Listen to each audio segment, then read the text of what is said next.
Oh, these days with news stories, there almost has to be a social media component, whether it's a poll or pictures or other links to find out more information about a story. So you'd really be hard to find a story that doesn't include some sort of social media aspect to it anymore. Newsrooms these days have to adapt or die, basically. They have to be able to take all their stories, push them out through social media. They want the interaction with their audience. And so a great way to do that is by posting it on as many social media channels as possible. Well, the first thing we do is we provide all of our stories on Broadcast News Resource. So reporters are able to get the audio from there. And then within that story embedded are the client's hashtags and Twitter handles. So we're able to get the information out about their story. In addition, we also tweet every story that is individually pitched by us.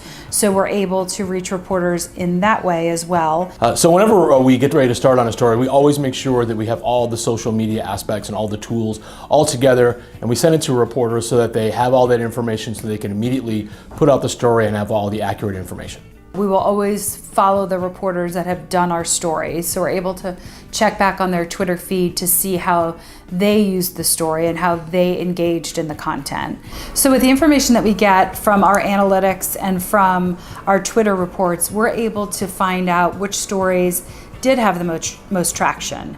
So when we find out which stories have the most traction, we're able to provide that to our client, and we're able to hopefully help them shape the content that they're going to pitch in the future to make it a little bit stronger each time. So we're constantly monitoring reporters' Twitter feeds and other social media channels to see when they're posting stories, if they're retweeting stories that we've posted. We're constantly checking that to make sure that we're both engaged with each other.